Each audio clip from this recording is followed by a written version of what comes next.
totally ମୋର ଜମାରୁ ଇଚ୍ଛା ନାହିଁ ମତେ ବାଧ୍ୟ କଲେ ଆଜ୍ଞା ମତେ ବାଧ୍ୟ କରାଯାଇଛି ବୋଲି କରୁଛି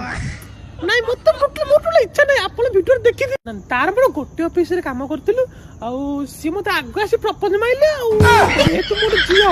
ଆଉ ମୋର ବି ଟିକେ ଇଚ୍ଛା ହେଲା ଆଉ ତାକୁ ମୁଁ କହିଥିଲି କି ନାଇଁ ଆମର ଛୋଟ ଜାତି ଆଉ ତମେ ତମ ଘରେ ରାଜି ହେବିନି ସେ କହିଲା ଆଉ ନାଇଁ ରାଜି ହେବେ ମୁଁ ଆମ ଘରେ ରାଜି କରିବି ଆଜ୍ଞା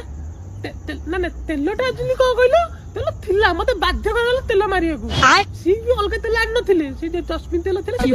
ମାର ଦମ ନିହାତି ସେଠି ବାଧ୍ୟ କଲେ ମୁଁ କଣ କରିବି ମୁଁ ଗୋଟେ ଝିଅ ନା ଆଜ୍ଞା ହଁ ହଁ ନାଇଁ 6 ମାସର ଭିଡ଼ିଓ ସେଇଟା ହଁ 6 ମାସ ଭିଡ଼ିଓ ଏବେ ମାନେ ମଝିରେ ଗୋଟେ ଭିଡ଼ିଓ କରୁଥିଲି ସେଇଟା ଭାଇରାଲ ମଧ୍ୟ କରିବି ଆଉ ତ କରିବନି କଣ କରିବି ମତେ ଯୋଉ ଭିଡ଼ିଓ ପାଇଁ ଲୋକ ମତେ ସମ୍ମାନ ଦେଇଥିଲେ ଭିଡ଼ିଓ ଭଲ ପାଇ ଦଉଥିଲେ କମେଣ୍ଟ ଆଜି ସେଇ ଲୋକମାନେ ମତେ ଛି ଛା ଖରାପ କମେଣ୍ଟ ଦଉଛନ୍ତି ମୋ ଲାଇଫ ସ୍ପଏଲ ହେଇଗଲା ଆଜ୍ଞା ହଁ ଲାଇଫ ମୋର ସ୍ପଏଲ ହେଇଗଲା ମୋ କ୍ୟାରିୟର ପୁରା ଖତମ ହେଇଗଲା ଟୋଟାଲି ଆପଣ ତ ନିଜେ ଦେଖିଛି ସମସ୍ତେ ଆଜ୍ଞା ସମସ୍ତେ ଦେଖିଛନ୍ତି ସାରା ଓଡ଼ିଶାବାସୀ